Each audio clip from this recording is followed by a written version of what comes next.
একটা কাজ আমরা সবাই করে থাকি, কম বেশি সবাই করে থাকি, আর সেটা হচ্ছে যখনই মাথাটা গরম হয়, কেউ যদি আমার সম্পর্কে অন্যায় কথা বলে কিংবা যেটা সঠিক নয় তেমন একটা মন্তব্য করে বসে, আমাদের কিন্তু মাথাটা গরম হয়ে যায়।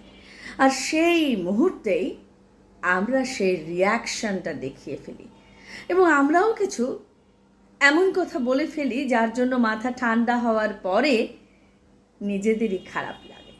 তখন মনে হয় ঠিক এতটা কটূক্তি না করলেও পারতাম। বিষয়টাতে আর তখন কিন্তু কিছু করার থাকে না।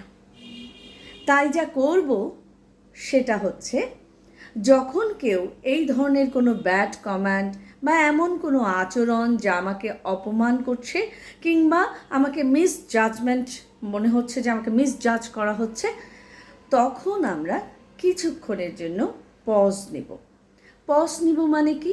সেটা হচ্ছে যে আমরা কিছুক্ষণ কথা বলবো না, কিংবা আমরা বলবো আমি এই বিষয়ে পরে কথা বলছি, আমি একটু ভেবে কথা বলছি, বা আমার এই মুহূর্তের সময় নয়, আমি পরে এই বিষয়ে কথা বলবো। তার মানে যেভাবেই হোক কিছুক্ষণ চিন্তার জন্য সময় নিব। কারণ আমার ব্রেন যখন এক্সাইটেড থাকে তখন সে সূক্ষ্মভাবে বিবেচনা করে সিদ্ধান্ত নিতে পারে না।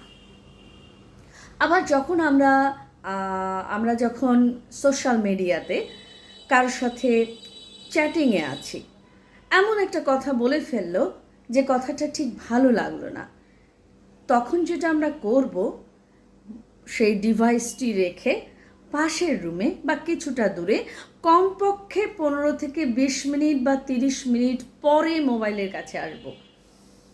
কিচ্ছু ভাববো না, হয়তো এক গ্লাস পানি খেলাম কিংবা 4-5টা দেখলাম বা অন্য কারোর সাথে কথা বলতে শুরু করলাম, অর্থাৎ আমি সেখান থেকে আমার কনসার্নকে দূরে নিয়ে গেলাম। এইবার যখন আমি আবার ফিরে আসলাম, তখন আমার চিন্তা শক্তি কিন্তু প্রখর হয়ে গেল এবং কী বলা উচিত বা কী লেখা উচিত, উত্তরটা কেমন হওয়া উচিত আমরা বুঝে যাব।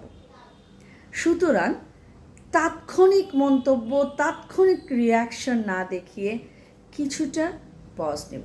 আরেকটা হয় যে আমার কিছু ওই মুহূর্তেই বলতে ইচ্ছা করছে, ড্রাফট টেকনিক নামে একটা টেকনিক মনোবিজ্ঞানীরা এখন তৈরি করেছে। সেটা হচ্ছে যে আমি ড্রাফটে বা নোটসে আমার যা রাগ আসলো, যা কিছু বলতে ইচ্ছা করলো আমি লিখে ফেললাম, কিন্তু পাঠালাম না, ড্রাফট হিসেবে থাকলো। আমি 5 মিনিট 10 মিনিট পরে পাঠাবো ঠিক করলাম।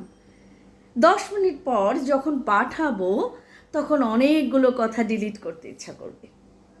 সুতরাং দেখি না কতটা নিজেদের আত্ম উন্নয়ন করা যায়। কারণ যা বলে ফেললাম, যা লিখে ফেললাম, যা করব বলে ফেললাম, তা পরবর্তীতে যেন নিজেরই অনুতাপের কারণ না হয়।